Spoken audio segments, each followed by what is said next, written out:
पिछले क्लास में अपन ने सॉलिड स्टेट चैप्टर अर्थात ठोस अवस्था चैप्टर शुरू कर दिया था। उसमें आपको थोड़ा सा बेसिक बताया था कि ठोस, द्रव और गैस तीनों अवस्थाएं किस तरह से क्या क्या गुणधर्म होते हैं। उसके अलावा आपको दो विपरीत विरोधी बल बताए थे जो किसी पदार्थ की अवस्था क्या करते हैं, निर्धारण करते हैं। उसके बाद में अपन ने शुरू किया था ठोसों के प्रकार, क्रिस्टलीय ठोस, एक्रिस्टलीय ठोस पढ़े थे। एक्रिस्टलीय ठोस के बारे में बता दिया था। तो एक नोट है किसके बारे में, एक्रिस्टलीय ठोसों के बारे में। देखो एक्रिस्टलीय ठोसों का क्या गुणधर्म होता है, बहने का। तो एक्रिस्टलीय ठोसों की संरचना किसके समान होती है, द्रवों के समान होती है, लेकिन अर्थात इनमें क्या पाया जाता है, बहने का गुण पाया जाता है। और बहाव क्या होता है, बहुत ही मंद होता है, इसलिए इनको क्या कहते हैं, आभासी ठोस या अतिशीतित द्रव भी कहते हैं। इसी कारण अपन देखते हैं कि कांच की खिड़कियां होती है, वो लंबे समय के बाद में जो खिड़कियों का कांच होता है वो नीचे से क्या हो जाता है, मोटा हो जाता है। क्यों हो जाता है, क्योंकि कांच एक क्या है, एक्रिस्टलीय ठोस है, जिसमें क्या पाया जाता है, बहने का गुणधर्म पाया जाता है, जिसके कारण क्या होता है भाई, नीचे ऊपर से कांच का भाव नीचे की तरफ होगा, खिड़कियों के नीचे कांच की मोटाई क्या हो जाती है, बढ़ जाती है। तो ये किसके लिए नोट है भाई, एक्रिस्टलीय ठोसों के लिए। तो एक्रिस्टलीय ठोसों की संरचना किसके समान होती है, द्रवों के समान। क्या लिखोगे, एक्रिस्टलीय ठोसों की संरचना द्रवों के समान होती है तथा इनमें द्रवों के समान बहने का गुण पाया जाता है, लेकिन बहाव बहुत ही मंद प्रकृति का होता है। लेकिन बहाव क्या होता है भाई, बहुत ही मंद प्रकृति का, इसलिए इनको क्या कहते हैं, आभासी ठोस या अतिशीतित द्रव। इसलिए इन्हें आभासी ठोस या अतिशीतित द्रव कहते हैं। इनको क्या कहते हैं भाई, आभासी ठोस या अतिशीतित द्रव कहते हैं। देखो दूसरा नोट बात करते हैं। लंबे समय के बाद में खिड़कियों के कांच नीचे से क्या हो जाते हैं, मोटे हो जाते हैं। क्यों हो जाते हैं, क्योंकि कांच एक एक्रिस्टलीय ठोस है और उसमें क्या पाया जाता है, बहने का गुण पाया जाता है। तो ये हो गया, ये एग्जाम में पूछा हुआ क्वेश्चन है। तो क्या लिखोगे, सेकंड नोट, लंबे समय के बाद खिड़कियों के कांच नीचे से मोटे हो जाते हैं,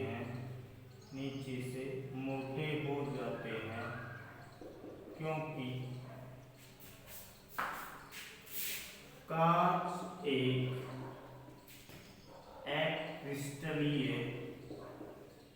कांच एक एक्रिस्टलीय ठोस होता है, जिसमें बहने का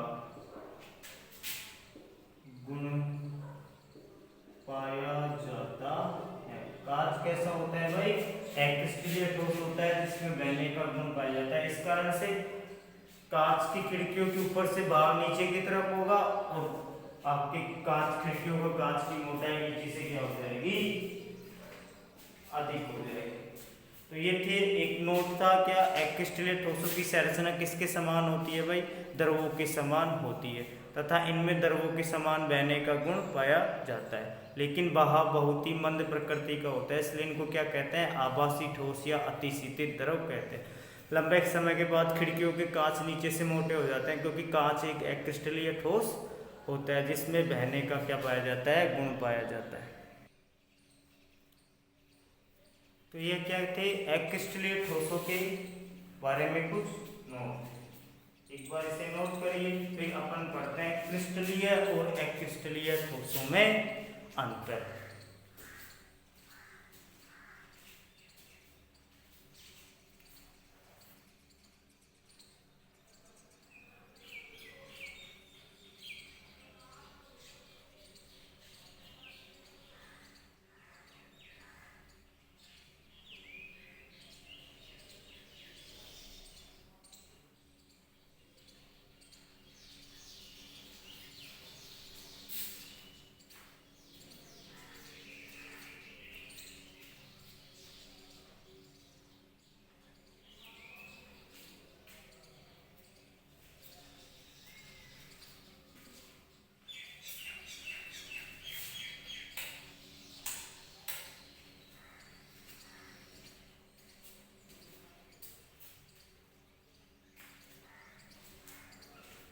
देखो अब बात करते हैं अपन क्रिस्टलीय और अक्रिस्टलीय ठोसों में अंतर।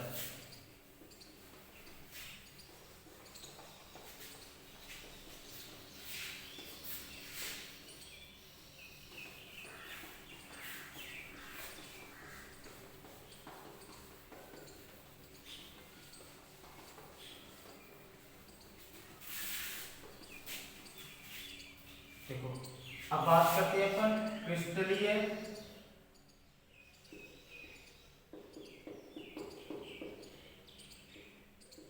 ठोस, ठोसों व अक्रिस्टलीय ठोसों में अंतर। क्रिस्टलीय ठोस और अक्रिस्टलीय ठोसों में अंतर क्या क्या है, इसके लिए मैं क्या बना रहा हूँ, एक टेबल बना रहा हूँ। तो देखो एक तरफ क्या लिखना है आपको, क्रिस्टलीय ठोस, क्रिस्टलीय ठोस, और दूसरी तरफ क्या लिखना है आपको, अक्रिस्टलीय ठोस। एक तरफ क्या लिखना है आपको, क्रिस्टलीय ठोस, और दूसरी तरफ आपको लिखना है अक्रिस्टलीय ठोस। अब क्या करनी है, इनकी तुलना करनी। देखो कल अपन ने इनके कुछ पॉइंट लिखे थे, आकार, आकृति, गलनांक, प्रकृति, दैशिकता, गलन उष्मा, इन चीजों के बारे में क्या करना है, लिखना है। तो सबसे पहले पॉइंट बात करते हैं अपन, पहले पॉइंट के अंदर की आकार तथा ज्यामिति, आकार तथा ज्यामिति। इधर क्या लिखते हैं,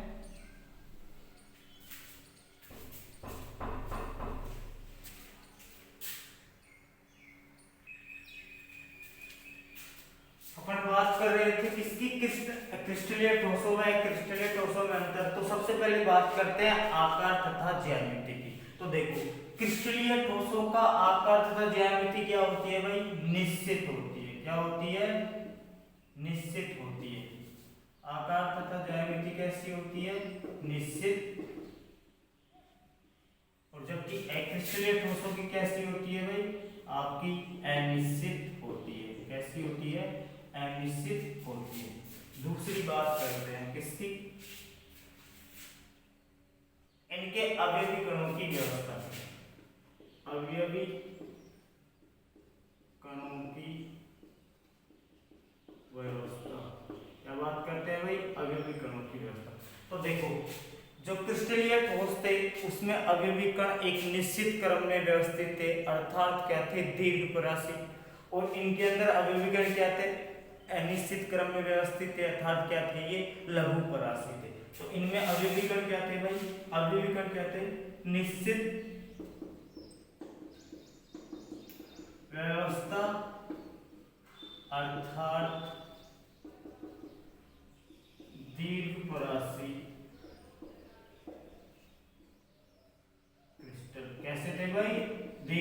द्विपरासी मतलब इनके अवयव कणों की व्यवस्था निश्चित होने के कारण उनको जोड़ के आप क्या बना सकते थे, लंबा क्रिस्टल। और इनमें क्या थी भाई, अनिश्चित व्यवस्था अर्थात कैसे थे, लघु परासी क्रिस्टल। कैसे थे भाई ये, लघु परासी क्रिस्टल। तीसरी बात करते हैं गलनांक की। गलनांक इनका क्या था भाई, निश्चित। इनका क्या था, अनिश्चित। नेक्स्ट बात करते हैं प्रकृति की। गलनांक निश्चित होने के कारण ये कैसे ठोस थे भाई, वास्तविक ठोस। जबकि ये कैसे थे, आभासी ठोस या अतिशीतित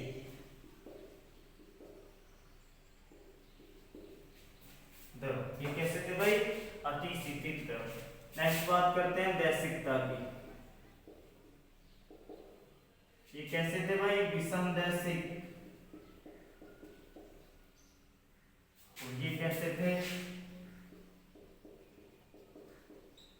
समदैशिक। ये कैसे थे, समदैशिक। नेक्स्ट बात करते हैं अपन विदलन। इनमें कैसा था भाई, स्पष्ट। और इनमें क्या था, अस्पष्ट। इनके अंदर विदलन कैसा था, स्पष्ट। और इनके अंदर क्या था, अस्पष्ट।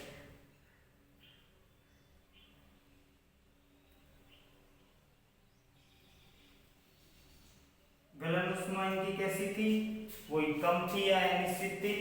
और जबकि इनकी क्या थी, निश्चित थी, उनकी अनिश्चित। शीतलन वक्र कैसा था भाई, असतत। और इनका कैसा था, सतत। गलन उष्मा कैसी थी इनकी,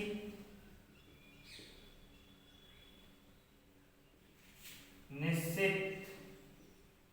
इनकी कैसी थी, अनिश्चित।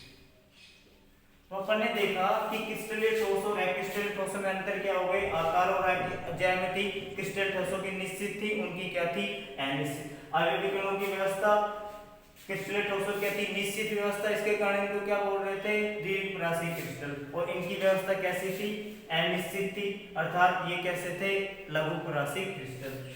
गलनांक कैसा था इनका, निश्चित। और इनका कैसा है, अनिश्चित। प्रकृति कैसी थी, गलनांक निश्चित होने का ये कैसे थे, क्रिस्टलीय ठोस, वास्तविक ठोस। जबकि ये कैसे थे, आभासी ठोस या अतिशीतित,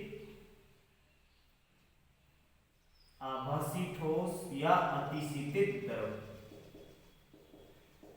ये कैसे थे भाई, आभासी ठोस या अतिशीतित द्रव। दैशिकता कैसी थी, विषम दैशिक। और ये कैसे थे, समदैशिक। विदलन क्या था, तेज धार वाले औजार से काटने पर इनका क्या आ रहा था, स्पष्ट परतें आ रही थी। जबकि इनका क्या था, अस्पष्ट विदलन था। शीतलन वक्र इनका क्या था, क्रिस्टलीय ठोसों का असतत। क्यों था, पहले ठोस से किस में जाएगा, द्रव से किस में जाएगा, गैस था। तीन अवस्थाएं चेंज हो रही थी, अपन ने बनाया था ऐसा। जबकि इनका क्या था, द्रवों, इनकी संरचना कैसी होती है, द्रवों के समान। तो इनके क्या होते हैं, एक ही अवस्था में परिवर्तन होता है, इसलिए इनका क्या होता है, सतत क्या होता है, शीतलन वक्र। गलन उष्मा कैसी थी इनकी, निश्चित। और इनकी कैसी थी, अनिश्चित। तो ये सभी अंतर थे किसमें, क्रिस्टलीय ठोस और अक्रिस्टलीय ठोसों के अंदर।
अब बात करते हैं, आपको दो टर्म बताई थी कल दैसिकता में, समदैशिक और विषमदैशिक। तो अब बात करते हैं अपन समदैशिकता की और विषमदैशिकता की। क्या होती है समदैशिकता और क्या होती है विषमदैशिकता, समदैशिकता का कारण क्या होता है और विषमदैशिकता का कारण क्या होता है। तो ये सब चीजें अपन देखेंगे। ये बोर्ड में आया हुआ क्वेश्चन है, समदैशिकता या विषमदैशिकता का कारण बताइए या विषमदैशिकता पर शॉर्ट नोट्स लिखिए या टिप्पणी कीजिए। तो ये क्या है, इंपॉर्टेंट टर्म है दोनों ही, विषमदैशिकता और समदैशिकता। इनको अच्छे से देखते हैं। कल ये पिछले क्वेश्चन में मैंने बताया था कि आगे बताएंगे आपको समदैशिकता क्या होती है और विषमदैशिकता क्या होती है। तो अब बात करते हैं, देखो समदैशिक विषमदैशिकता किसकी बात करते हैं अपन, विषमदैशिकता का, एनाइसोट्रोपिक। पहली टर्म किसकी बात करते हैं अपन, विषमदैशिकता। किसकी बात करते हैं, विषमदैशिकता, एनाइसोट्रोपिक। देखो आपसे सीधा बोर्ड में क्या पूछा हुआ है, इसके ऊपर इसका कारण भी पूछा हुआ है और इसके ऊपर शॉर्ट नोट्स या टिप्पणी भी पूछी है। देखो क्रिस्टलीय ठोसों में भौतिक गुणधर्म जैसे अपवर्तनांक हो गया, विद्युत चालकता हो गया, तनन सामर्थ्य हो गई, उनकी कठोरता हो गई, तापीय चालकता हो गई, इन सभी के मान एक ही क्रिस्टल में अलग अलग दिशाओं में क्या प्राप्त होते हैं, अलग अलग प्राप्त होते हैं। तो ये क्या कहलाता है, आपका विषमदैशिकता कहलाता है। जो क्रिस्टलीय ठोसों में भौतिक गुणधर्म होते हैं उनके मान एक ही क्रिस्टल में अलग अलग दिशाओं में क्या प्राप्त होते हैं, अलग अलग प्राप्त होते हैं। इस गुणधर्म को क्या कहते हैं, विषमदैशिकता कहते हैं। तो क्या हो जाएगी परिभाषा, क्रिस्टलीय ठोसों में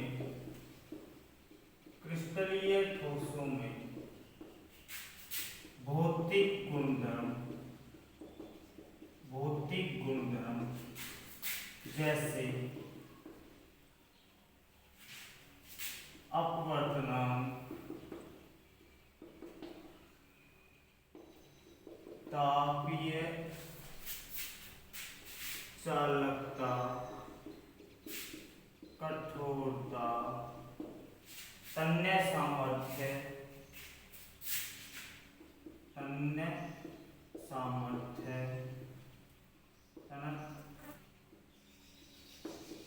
विद्युत प्रतिरोधकता।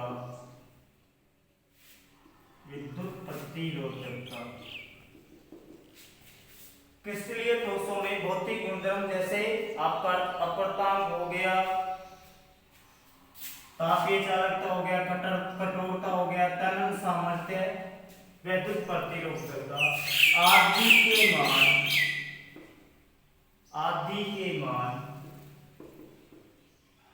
एक ही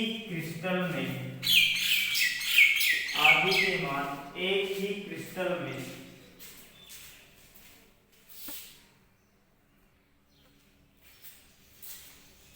क्रिस्टलीय ठोसों में भौतिक गुणधर्म जैसे अपवर्तनांक, तापीय चालकता, कठोरता, तनन सामर्थ्य, विद्युत प्रतिरोधकता आदि के मान एक ही क्रिस्टल में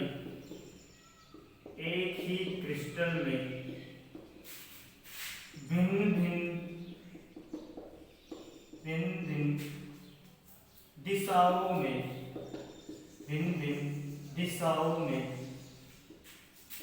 भिन्न प्राप्त होते हैं, भिन्न दिशाओं में भिन्न प्राप्त होते हैं। यह गुण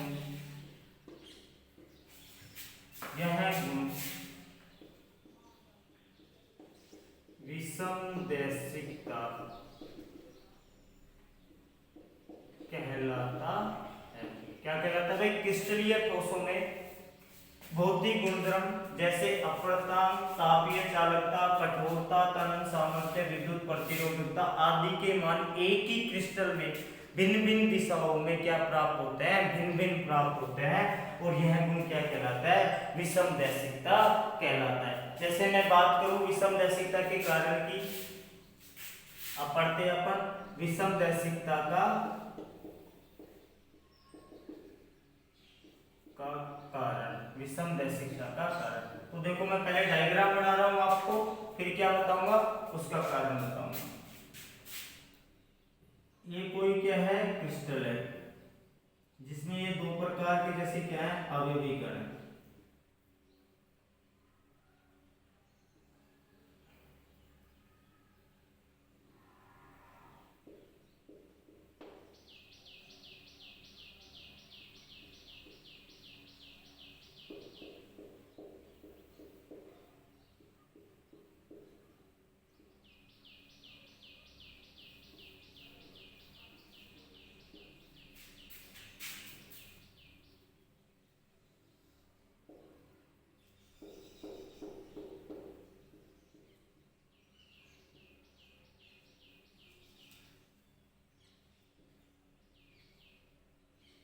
तो देखो अपन पढ़ते हैं विषमदैशिकता क्या होती है भाई। क्रिस्टलीय ठोसों में भौतिक गुणधर्म जैसे अपवर्तना, तापीय चालकता, कठोरता, त्वरण सामर्थ्य, विद्युत प्रतिरोधकता आदि के मान एक ही क्रिस्टल में क्या प्राप्त होते हैं, भिन्न भिन्न दिशाओं में भिन्न भिन्न प्राप्त होते हैं। अपन अब पढ़ते हैं विषमदैशिकता के कारण। तो देखो आपको ये क्या दिया हुआ है, कोई क्रिस्टलीय ठोस है जिसमें दो प्रकार के अवयवी कण है, एक तो पूरे सर्किल से दिखा रहा हूं, एक डॉटेड लाइन से। तो क्या किया आपने, इस क्रिस्टलीय ठोस के अंदर से क्या पारित की, एक प्रकाश किरण पारित की, आपने प्रकाशीय पुंज पारित किया। तो आप देख रहे हो जब आप AB से CD दिशा में जाते हो तो दोनों तरफ एकांतर क्रम में दोनों प्रकार के अवयवी कण आ रहे हैं भाई, इधर राउंड वाला आ रहा है तो फिर डॉटेड वाला, फिर राउंड वाला, इधर डॉटेड वाला। तो दोनों तरफ क्या हो रहा है, दोनों ही प्रकार के क्रिस्टल अवयवी कण आ रहे हैं, अर्थात दोनों ही प्रकार के अवयवी कणों से समान रूप से प्रभावित हो रहा है। लेकिन आप इधर C से D की दिशा में देखते हो तो यहाँ पे देखो कभी ये आ रहा है, ये फिर यहाँ पे ये आ गए, फिर ये दोनों आ गए। तो यहाँ पे आप देख रहे हो कि जब आप C से D दिशा में क्या करते हो, प्रकाश पुंज पारित करते हो, तो आपको क्या प्राप्त होते हैं, अवयवी कण क्या नहीं प्राप्त होते भाई, अलग अलग अवयवी कण प्राप्त होते, समान रूप से वो प्रभावित नहीं करते। तो आप देख रहे हो AB और CD दिशा में क्या प्राप्त होते हैं, आपको अलग अलग भौतिक गुण अर्थात अलग अलग अवयवी कण प्राप्त हो रहे हैं। और इसके कारण ही क्या होता है भाई, जो आपके क्रिस्टलीय ठोस होते हैं उनकी प्रकृति कैसी होती है, विषमदैशिक, अर्थात AB दिशा में अलग भौतिक गुणधर्म पाएंगे और CD दिशा में क्या पाएंगे, अलग भौतिक गुणधर्म पाएंगे।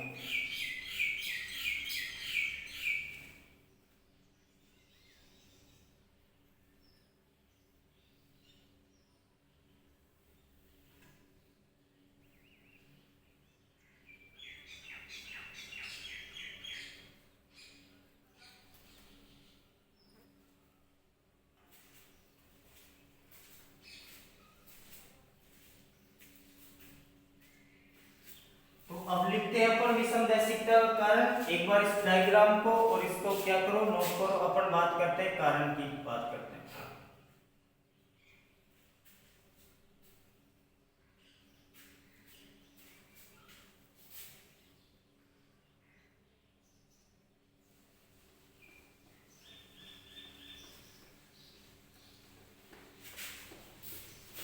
तो देखो अपन लिखते हैं पहले कारण के बारे में, क्या लिखोगे, क्रिस्टलीय ठोसों में विषमदैशिकता का कारण क्या लिखोगे,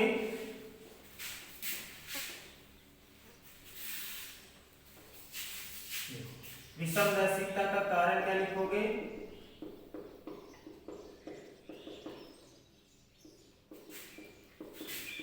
विषमदैशिकता का कारण क्रिस्टलीय ठोसों में जब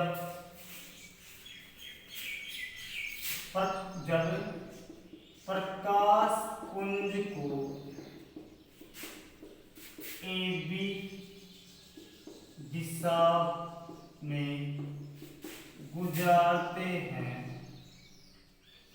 AB दिशा में गुजारते हैं तो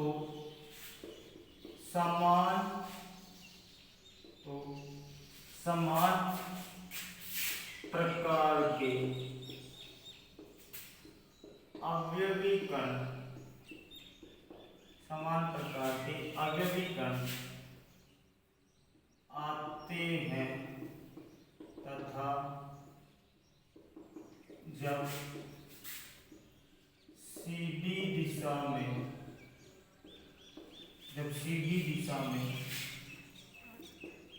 गुजारते हैं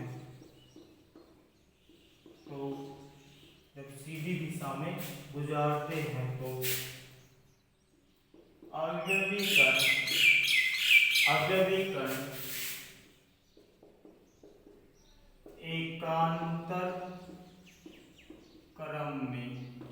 कण एकांतर क्रम में आते हैं। अतः ए बी व सी डी दिशा में प्रकाश पुंज पर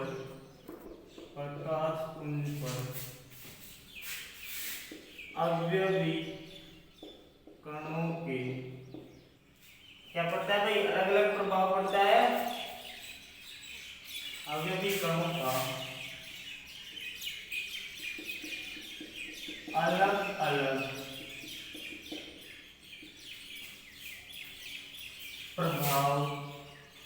अलग अलग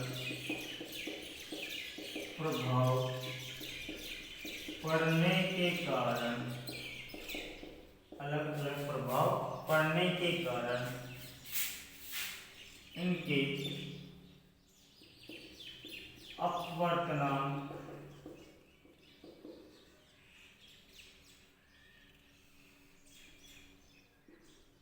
या भाई प्रकाश को पारित कर रहे हो तो प्रकाश का क्या देखते हैं अपन, अपवर्तनांक। तो इनके अपवर्तनांक या अन्य भौतिक गुणधर्म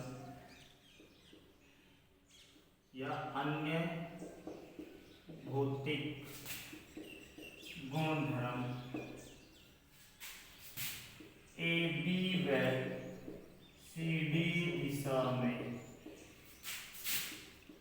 अलग अलग पाए जाते हैं। तो विषमदर्शिता का कारण क्या हो गया, जब किसी क्रिस्टलीय ठोस में क्या करते हो आप, ए बी दिशा में प्रकाश पुंज पारित करते हो तो क्या प्राप्त होता है आपको, समान प्रकार के अवयवी कण आते हैं तथा जब सी डी दिशा में गुजारते हैं तो अवयवी कण एकांतर क्रम में आते हैं। अतः ए बी व सी डी दिशा में प्रकाश पुंज पर अवयवी कणों का अलग अलग प्रभाव पड़ने के कारण इनके अपवर्तनांक या अन्य भौतिक गुणधर्म ए बी व सी डी दिशा में क्या प्राप्त होते हैं भाई, आपके अलग अलग प्राप्त होते हैं। और इस तरह से भौतिक गुणधर्मों का अलग अलग प्राप्त होना ही क्या कहलाता है आपका, विषमदर्शिता। और इसे विषमदर्शिता कहते हैं। तो देखो विषमदर्शिता क्या थी, क्रिस्टलीय ठोसों में भौतिक गुणधर्म जैसे अपवर्तनांक, तापीय चालकता, तनन सामर्थ्य, विद्युत प्रतिरोधकता आदि के मान क्या आ रहे थे, अलग अलग दिशा में क्या आ रहे थे, अलग अलग एक ही क्रिस्टल में अलग अलग प्राप्त हो रहे थे। तो ये क्या कहलाती थी, विषमदर्शिता। उसके बाद में आपको एक डायग्राम बना के बताया, वहां पे ए बी दिशा में समान प्रकार के अवयवी कण आ रहे थे, जबकि सी डी दिशा में क्या आ रहे थे, अलग अलग प्रकार के अवयवी कण। तो आप देख रहे हो जब प्रकाश पुंज को पारित करते हो बी दिशा में तो समान प्रकार के अवयवी कण आते हैं, या ए बी दिशा में समान प्रकार के अवयवी कणों से प्रभावित होती है। जब सी डी दिशा में क्या आते हैं, एकांतर क्रम में अवयवी कण। तो ए बी व सी डी दिशा में अवयवी कणों का प्रभाव क्या रहता है, अलग अलग। इस कारण से इनके भौतिक गुणधर्म भी क्या पाए जाते हैं, आपके अलग अलग पाए जाते हैं। और यही क्या होता है विषमदर्शिता का कारण। तो डायग्राम बना के क्या करना है, विषमदर्शिता का कारण आपसे बोर्ड में पूछा हुआ विषमदर्शिता पर टिप्पणी लिखनी, तो परिभाषा प्लस विषमदर्शिता का कारण विद डायग्राम आपको ये बनाना था। तो एक बार इसको नोट करिए।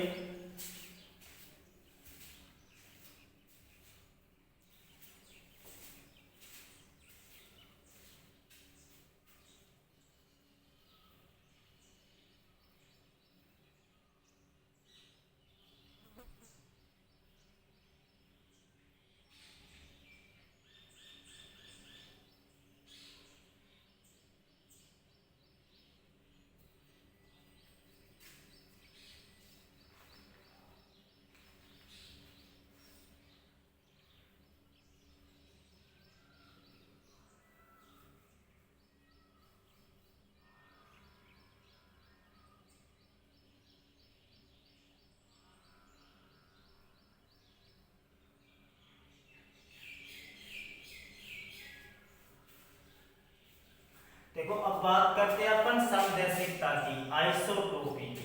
अभी तक क्या पढ़ लिया अपन ने? विषमदैशिकता। भौतिक गुणधर्म अलग अलग है, इस गुणधर्म इसको क्या कह रहे थे अपन?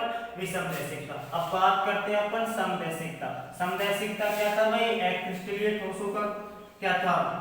प्रकृति थी। तो समदैशिकता क्या होती है और उसका कारण क्या होता है, इस चीज के, इन सब के बारे में अपन अध्ययन करेंगे। तो सबसे पहले बात करते हैं समदैशिकता होती क्या है और उसका कारण क्या होता है। तो देखो, आप देखते हो कि अक्रिस्टलीय ठोसों में अवयवी कणों की व्यवस्था क्या पाई जाती है भाई? आपकी अनिश्चित पाई जाती है। क्या पाई जाती है? आपकी अनिश्चित व्यवस्था पाई जाती है। इस अनिश्चित व्यवस्था के कारण ही इनके भौतिक गुणधर्म जैसे अपवर्तनांक, कठोरता, चालकता, विद्युत प्रतिरोधकता, इन सब के मान एक ही क्रिस्टल में अलग अलग दिशाओं में क्या प्राप्त होते हैं? समान प्राप्त होते हैं। और इस गुण को क्या कहते हैं? आपकी समदैशिकता कहते हैं। अब बात करते हैं अपन समदैशिकता के कारण। तो सबसे पहले बात करते हैं समदैशिकता की परिभाषा की। तो नेक्स्ट हेडिंग क्या लिखोगे आप? समदैशिकता। क्या लिखोगे? समदैशिकता। आइसोट्रोपी। क्या लिखोगे आप? आइसोट्रोपी। तो समदैशिकता की परिभाषा क्या हो जाएगी? चूंकि अक्रिस्टलीय ठोसों में अवयवी कणों की व्यवस्था कैसी होती है भाई? अनिश्चित या अनियमित होती है। चूंकि अक्रिस्टलीय ठोसों में अवयवी कणों की व्यवस्था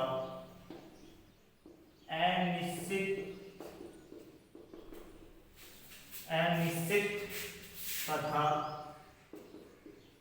अनियमित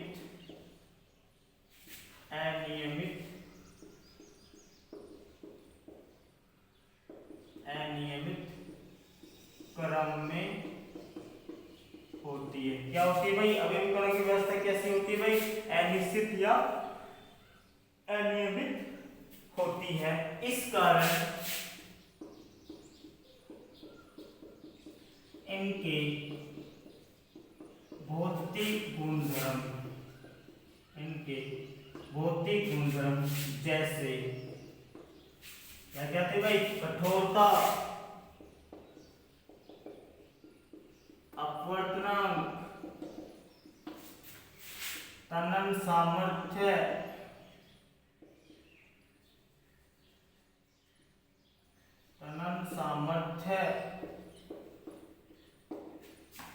विद्युत प्रतिरोधकता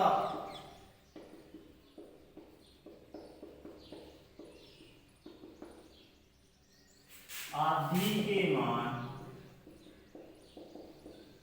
एक ही क्रिस्टल में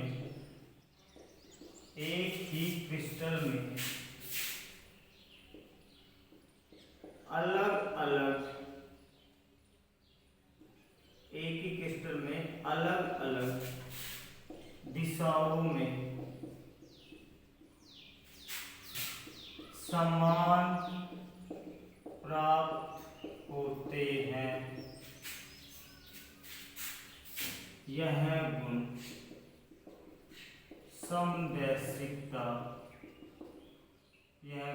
समदैशिकता कहलाता है। तो देखो, समदैशिकता क्या होती है? अक्रिस्टलीय ठोसों में अवयवी कणों की व्यवस्था अनिश्चित तथा अनियमित क्रम में होती है। इस कारण इनके भौतिक गुणधर्म जैसे कठोरता, अपवर्तनांक, तनन सामर्थ्य, प्रतिरोधकता आदि के मान एक ही क्रिस्टल में अलग अलग दिशाओं में समान प्राप्त होते हैं। यह गुण क्या कहलाता है? समदैशिकता कहलाता है। तो देखो, समदैशिकता का कारण क्या हो जाएगा भाई? समदैशिकता का कारण क्या हो जाएगा? तो देखो, आप देख रहे हो कि अक्रिस्टलीय ठोसों में जो अवयवी कण है वो क्या प्राप्त हो रहे हैं भाई? अनियमित या अनिश्चित क्रम में होने के कारण इनके अवयवी कणों की क्या होती है? कोई व्यवस्था नहीं होती। इसके कारण प्रकाश पुंज सभी दिशाओं में दोनों ही प्रकार के अवयवी कणों से क्या होता है? समान रूप से प्रभावित होता है। इस कारण से क्या होता है? इनके भौतिक गुणधर्म क्या होते हैं, प्रत्येक दिशा में क्या होते हैं, समान होते हैं। तो कारण क्या लिखोगे आप इसका, चूंकि अक्रिस्टलीय ठोसों में अवयवी कणों की अनियमित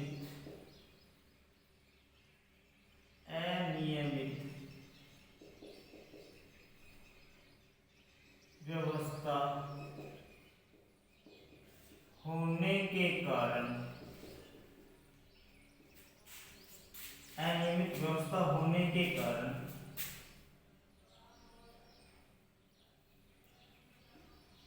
प्रकाश पुंज सभी दिशाओं में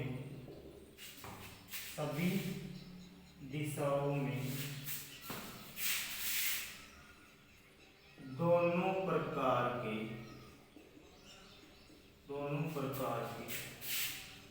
अवयवी कणों से प्रभावित होता है, दोनों प्रकार के अवयवी कणों से प्रभावित होता है। इस कारण से इनके भौतिक गुणधर्म क्या होते हैं भाई, समान प्राप्त होते हैं। इसलिए इनके भौतिक गुणधर्म सभी दिशाओं में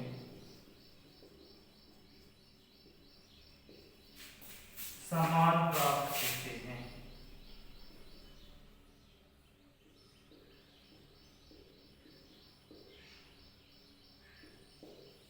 सभी दिशाओं में समान प्राप्त होते हैं। तो देखो ये क्या था, समदैशिकता का कारण। तो समदैशिकता क्या होती है भाई, अक्रिस्टलीय ठोसों में अवयवी कणों की व्यवस्था अनिश्चित या अनियमित क्रम में होती है। इस कारण इनके भौतिक गुणधर्म जैसे कठोरता, अपवर्तनांक, तनन सामर्थ्य, विद्युत प्रतिरोधकता आदि के मान एक ही क्रिस्टल में क्या प्राप्त होते हैं भाई, अलग अलग दिशाओं में समान प्राप्त होते हैं। यह गुण क्या कहलाता है, समदैशिकता कहलाता है। अब समदैशिकता का कारण क्या हो गया भाई, अक्रिस्टलीय ठोसों में अवयवी कणों की क्या होती है, अनियमित व्यवस्था होने के कारण प्रकाश पुंज सभी दिशाओं में दोनों प्रकार के अवयवी कणों से क्या होता है, प्रभावित होता है। इसलिए इनके भौतिक गुणधर्म सभी दिशाओं में क्या प्राप्त होते हैं, समान प्राप्त होते हैं।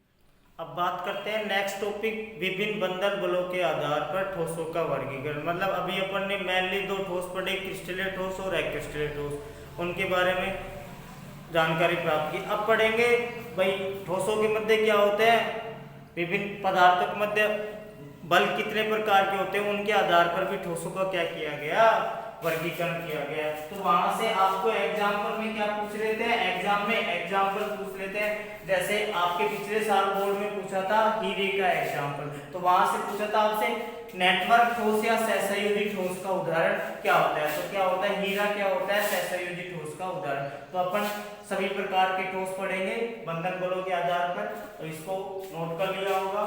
अपन आप नेक्स्ट हेडिंग डालो, विभिन्न बंधन बलों के आधार पर ठोसों का वर्गीकरण। नेक्स्ट हेडिंग पढ़ते हैं अपन, विभिन्न बंधन बलों के आधार पर ठोसों का वर्गीकरण। सबसे पहले ठोस करते हैं अपन आयनिक ठोस।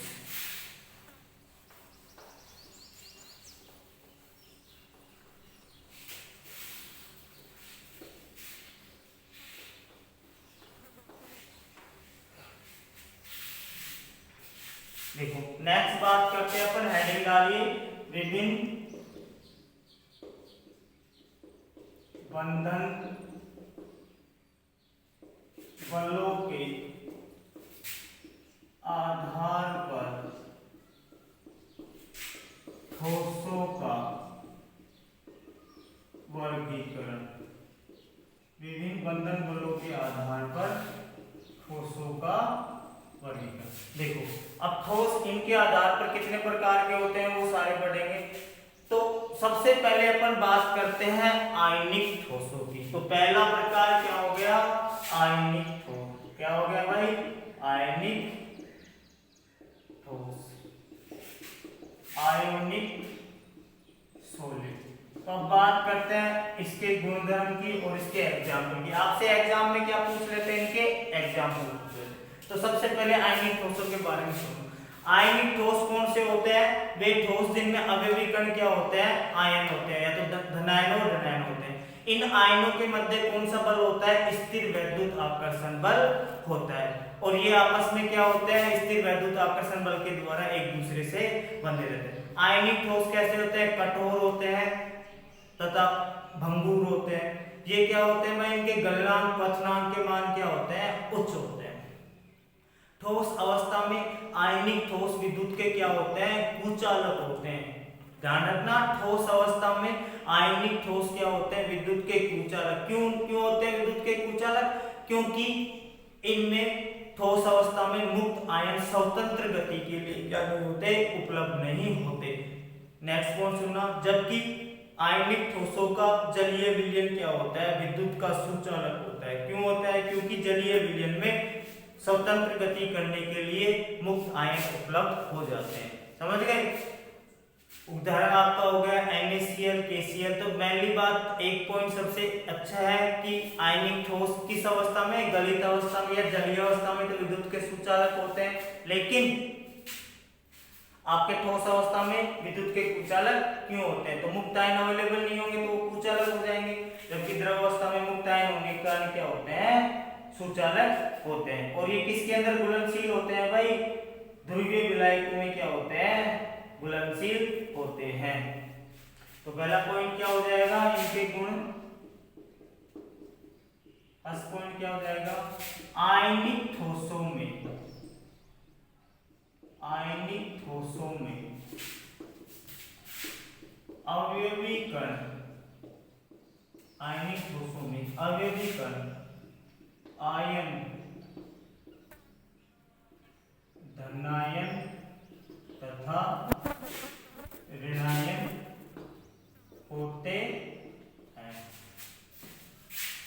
जिनके मध्य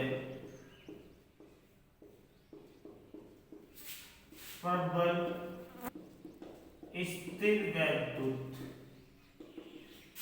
आकर्षण बल होता है। इन आयनों के मध्य क्या होता है भाई, प्रबल स्थिर वैद्युत आकर्षण बल होता है। नेक्स्ट बात करते हैं दूसरे। ये कैसे होते हैं भाई, कठोर और भंगुर प्रकृति के होते हैं। ये कैसे होते हैं, ये कठोर और भंगुर प्रकृति के होते हैं। कैसे होते हैं भाई, कठोर और भंगुर प्रकृति के होते हैं। तीसरी बात, इनके गलनांक व क्वथनांक उच्च होते हैं। इनके गलनांक तथा क्वथनांक क्या होते हैं, उच्च होते हैं। नेक्स्ट पॉइंट, आयनिक ठोस ध्रुवीय विलायक,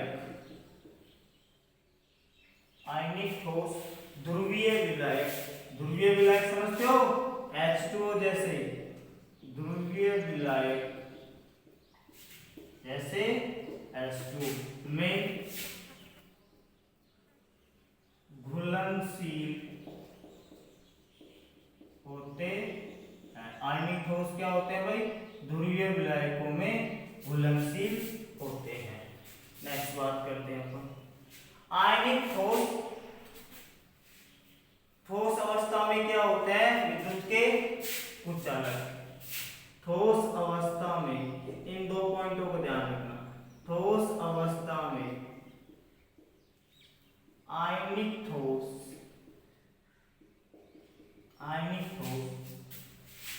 विद्युत के कुचालक होते हैं, क्योंकि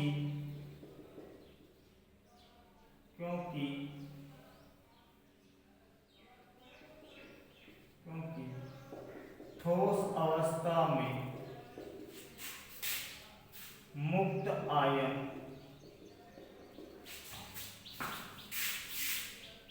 स्वतंत्र गति के लिए उपलब्ध नहीं होते हैं।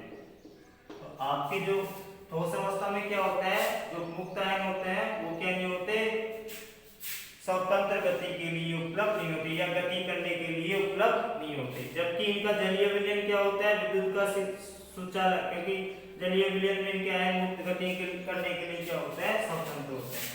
जबकि पिघली अवस्था में या इनका जलीय विलयन आयनिक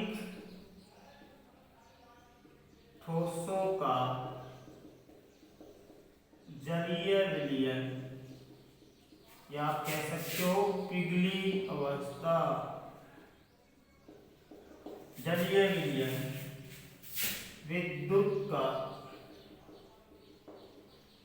सुचालक होता है। विद्युत का क्या होता है भाई, सुचालक होता है, क्योंकि पिघली अवस्था में मुक्त आयन गति करने के लिए उपलब्ध होते हैं, क्योंकि पिघली अवस्था में इनके आयन मुक्त गति करने के लिए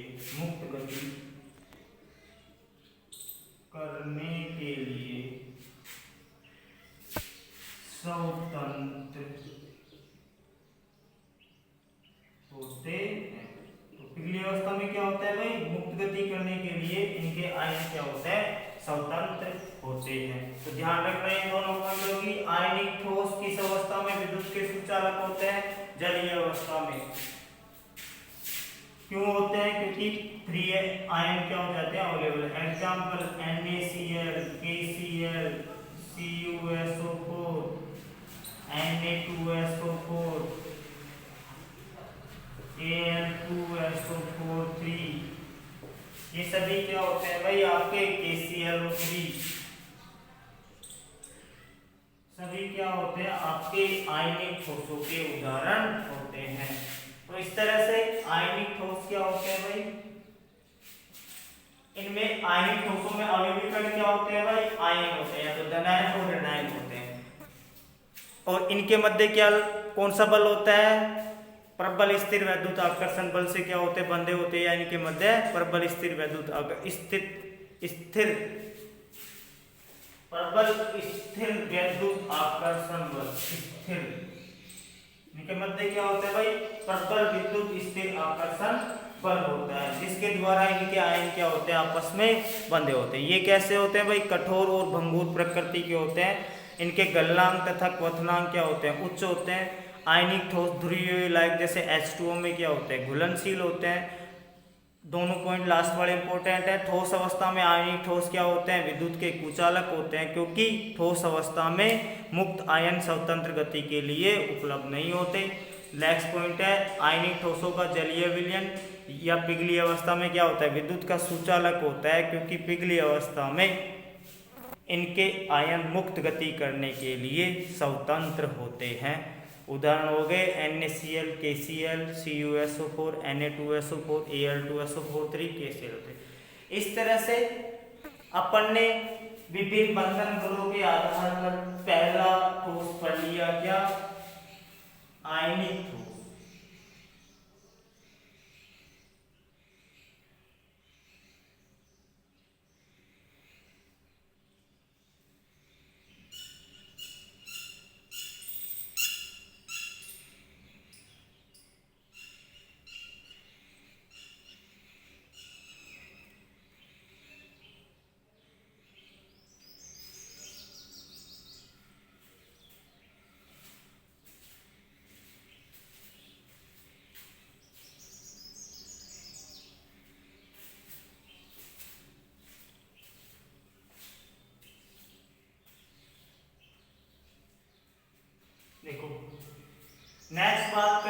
पहला पढ़ लिया अपन ने आयनिक ठोस। नेक्स्ट बात करते हैं विभिन्न बंधन बलों के आधार पर ठोसों के वर्गीकरण में दूसरा है आणविक ठोस।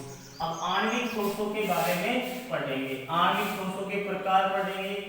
जिस तरह से आयनिक ठोसों में अवयवीकरण क्या थे भाई, आयन थे, उसी प्रकार आपके आणविक ठोसों में क्या होंगे, अवयवीकरण अणु होंगे। और उनके मध्य कौन से किस प्रकार के आकर्षण बल होते हैं और किस किस प्रकार के होते हैं, ये सब चीजें अपन को पढ़नी है। तो सेकंड लिखो आणविक ठोस, मॉलिक्यूलर सॉलिड। पहला पढ़ा था आयनिक सॉलिड, अब पढ़ेंगे अपन आणविक ठोस। सेकंड पढ़ेंगे अपन आणविक ठोस। तो हेडिंग डालिए आप, हेडिंग डालिए आप आणविक ठोस। दूसरा प्रकार क्या पढ़ेंगे अपन, आणविक ठोस, मॉलिक्यूलर सॉलिड। कौन पढ़ेंगे, आयनिक। देखो जिस तरह से आयनिक ठोसों में अवयवीकरण क्या थे, आयन, और उनके मध्य कौन सा बल लग रहा था, इलेक्ट्रोस्टैटिक फोर्स, स्थिर वैद्युत आकर्षण बल लग रहा था। तो यहाँ पे क्या है, आणविक ठोस। वहां पे आयनिक ठोस में नाम से पता चल रहा था कि अवयवीकरण क्या थे, आयन, लेकिन यहाँ पे क्या है, आणविक ठोस। तो इन ठोसों में क्या होंगे, अवयवीकरण क्या होंगे, अणु होंगे। तो इन ठोसों में अवयवीकरण अणु होते हैं। क्या होते हैं भाई, अणु होते हैं, जबकि वहां पे क्या थे, आयन थे। अवयवीकरण अणु होते हैं जिनके मध्य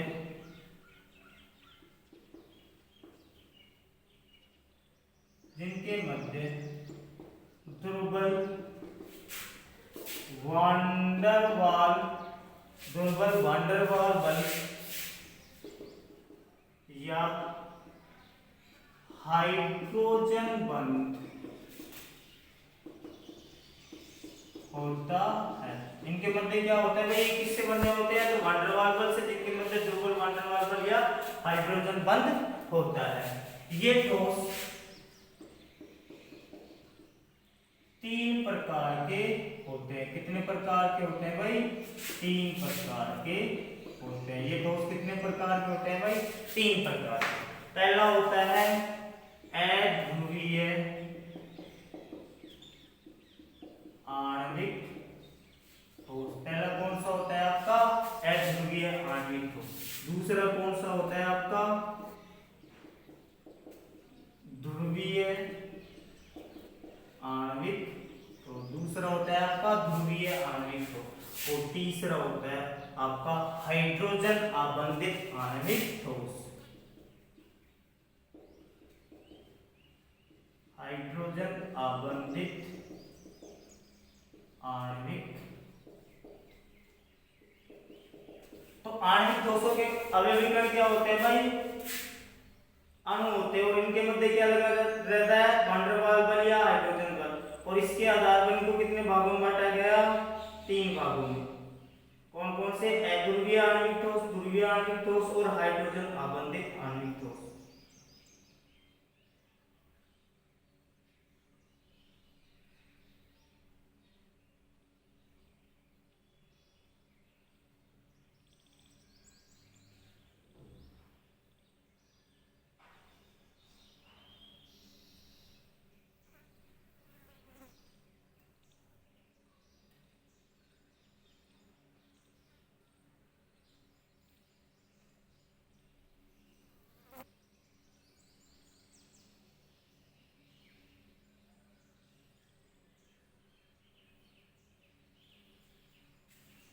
तो अब बात करते हैं सबसे पहले अपन अध्रुवीय आणविक ठोसों की, नॉन पोलर मॉलिक्यूलर सॉलिड। तो सबसे पहले बात करते हैं अपन इसमें पहले प्रकार की, आणविक ठोसों में पहले प्रकार की अध्रुवीय आणविक ठोस।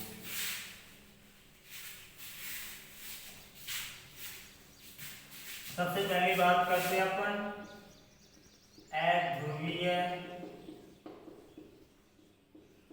आणविक ठोस, नॉन पोलर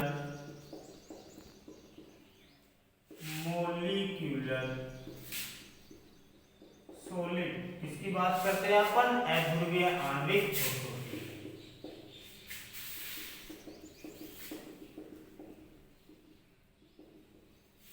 अध्रुवीय आणविक ठोसों, तो देखो बच्चों आणविक ठोसों में क्या थे, अविविकर्ण अणु। तो अध्रुवीय आणविक ठोसों में कैसे अणु या परमाणु होंगे, इन ठोसों में अविविकर्ण अध्रुवीय परमाणु या अणु होते हैं। इनके मध्य क्या लगे होते हैं, दुर्बल वान डेर वाल बल अणुओं के मध्य, जबकि परमाणुओं के मध्य वान डेर वाल बल में भी सबसे कम क्या होता है, परिक्षेपण बल या लंदन बल क्या होता है इनके मध्य, जो क्या होता है सबसे कमजोर, दुनिया का सबसे कमजोर प्रकार का बल है लंदन फोर्स, तो वो क्या होता है इनके अणुओं के मध्य। देखो दुर्बल बल होने के कारण इनके गलनांक क्वथनांक भी क्या होते हैं, कम होते हैं। ये ठोस कैसे होते हैं, नरम होते हैं और विद्युत के क्या होते हैं, कुचालक होते हैं। तो ये सामान्य ताप पर या तो द्रव अवस्था में होते हैं या गैसीय अवस्था के अंदर होते हैं। उनके उदाहरण है H2, सॉलिड, Cl2, ये सब क्या हो गए, इनके उदाहरण हो गए। तो सबसे पहले बात करते हैं इनके गुणधर्मों की।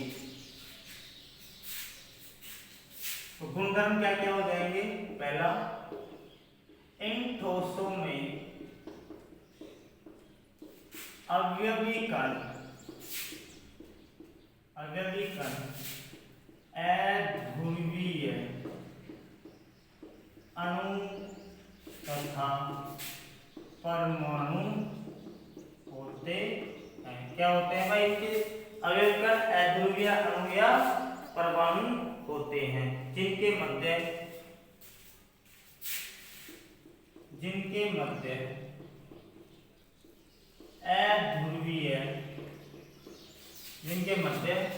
अध्रुवीय सहसंयोजक बंध होते हैं। क्या होते हैं भाई, अध्रुवीय सहसंयोजक बंध होते हैं। नेक्स्ट पॉइंट, इन ठोसों में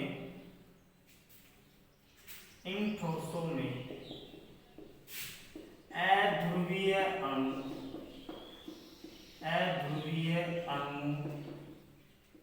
के मध्य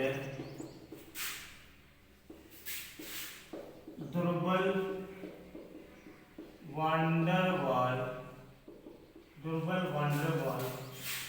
बल होते हैं, जबकि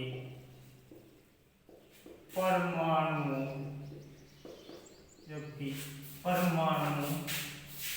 के मध्य दुर्बल परिक्षेपण बल या लंदन बल होता है। परमाणु के मध्य परिक्षेपण बल या लंदन बल होता है। देखो लंदन बल क्या है, दुनिया का सबसे वीक है, सबसे कमजोर बल होता है।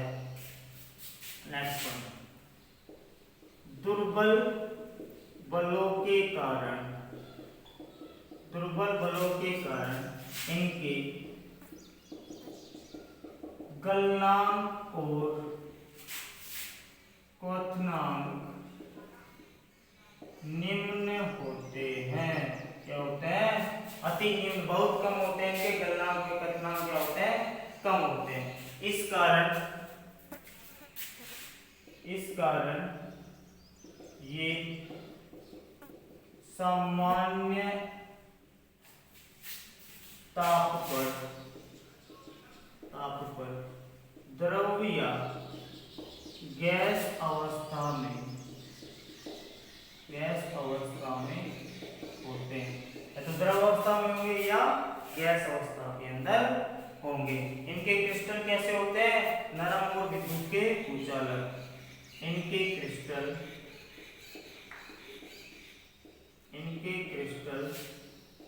नरम और विद्युत के कुचालक होते हैं। इनके क्रिस्टल नरम और विद्युत के क्या होते हैं, कुचालक होते हैं। अति न्यून ताप पर क्या होते हैं भाई, ये ठोस अवस्था में, बिल्कुल -डिग्री सेल्सियस पे क्या आते हैं, ये ठोस अवस्था में। तो नेक्स्ट वन क्या लिखोगे, अति न्यून ताप पर ये ठोस अवस्था में, ये ठोस अवस्था में होते हैं। अति न्यून ताप पर ये क्या होते हैं, ठोस अवस्था में। तो देखो इनको इसीलिए क्या बोला गया, ठोस बोला गया, क्योंकि लोअर टेम्परेचर पे ये किस अवस्था में होते हैं, ठोस अवस्था के अंदर होते हैं। उदाहरण देखो, जितने भी अध्रुवीय अणु हैं उनके मध्य क्या पाया जाता है, आपको ध्यान रखना, H2 solid, I2 solid, Cl2 solid, आपका CH4 सॉलिड, या जितने भी अक्रिय गैस है ना, हीलियम, नियोन, आर्गन सॉलिड, इन सब के मध्य क्या पाया जाता है, ये आपका अध्रुवीय आणविक ठोस पाया जाता है। या जितने भी आपके अध्रुवीय मॉलिक्यूल हैं उनके अंदर, अरे जिनका डाइपोल मोमेंट म्यू बराबर क्या होता है, 0 होता है, तो परफेक्ट जियोमेट्री वाले भी क्या होते हैं, ध्रुवीय, टेट्राहेड्रल, स्क्वायर पिरामिडल, या आपका ट्राइगोनल, बाइपिरामिडल, जिसकी अष्टफल की आकृति होती है, उनके अंदर क्या पाया जाता है, इस प्रकार का ठोस, इस प्रकार के ठोसों के क्या उदाहरण। तो सारी की सारी अक्रिय गैस है, जितने भी आपके नॉन पोलर मॉलिक्यूल है उनके मध्य क्या पाया जाता है, इस प्रकार के ठोस पाए जाते हैं। एक चीज नोट डाल के याद रखना है इसमें, आयोडीन क्या होती है, कमरे के ताप पर भी क्या होती है, ठोस होती है। बाकी के तो क्या होता है, बिल्कुल लो टेम्परेचर पर ठोस अवस्था में होते हैं, लेकिन आयोडीन I2 सॉलिड कमरे के तापमान पर भी ठोस अवस्था में होती है, कमरे के तापमान पर भी क्या होती है, ठोस अवस्था में। तो इस तरह से अपन ने आणविक ठोसों का पहला प्रकार अध्रुवीय आणविक ठोस क्या कर लिया है, आपका कंप्लीट कर लिया है। तो देखो, तो आपके आणविक ठोसों को 3 भागों में बांटा गया था। पहला है अध्रुवीय आणविक ठोस, इन ठोसों में अवयवी कण क्या होते हैं, अध्रुवीय अणु या परमाणु, जिनके मध्य क्या होते हैं, अध्रुवीय सहसंयोग बंध होते हैं। इन ठोसों में अध्रुवीय अणुओं के मध्य क्या होता है भाई, दुर्बल वान डेर वाल्स बल, और जबकि परमाणुओं के मध्य क्या होता है, परिक्षेपण बल या लंदन बल होता है, जो सबसे कमजोर होता है। दुर्बल बलों के कारण के गलनांक और क्वथनांक क्या होते हैं, निम्न होते हैं। इस कारण से सामान्य ताप पर ये द्रव अवस्था में या गैस अवस्था में होते हैं। तो दुर्बल बलों के कारण इनके गलनांक और क्वथनांक क्या होते हैं, निम्न होते हैं। इस कारण ये सामान्य ताप पर द्रव या गैस अवस्था में होते हैं। इनके क्रिस्टल कैसे होते हैं, नरम और विद्युत के कुचालक। अति न्यून ताप पर ये क्या होते हैं, ठोस अवस्था में। सारे के सारे क्या, अध्रुवीय अणु, अक्रिय गैस, और आपके जो ये अक्रिय गैस, इनके अंदर ये किसके उदाहरण है, आपके अध्रुवीय आणविक ठोसों के। ध्यान रखना, आयोडीन होती है जो कमरे के तापमान पर भी क्या होती है, ठोस अवस्था में होती है। इस तरह से अपन ने आणविक ठोसों का पहला प्रकार पढ़ लिया, क्या, अध्रुवीय आणविक ठोस। नेक्स्ट अपन कंटिन्यू करेंगे अगली क्लास में, दूसरा कल पढ़ेंगे ध्रुवीय आणविक ठोस, उसके बाद में पढ़ेंगे हाइड्रोजन आबंधित आणविक ठोस। आज की क्लास बच्चों यहीं तक होगी। कोई प्रॉब्लम आती है तो आप कमेंट बॉक्स में कमेंट करें और चैनल को लाइक और सब्सक्राइब करें। सब्सक्राइब करना नहीं भूलें। Thank you. आज की क्लास यहीं तक, आगे कंटिन्यू करेंगे नेक्स्ट वीडियो में।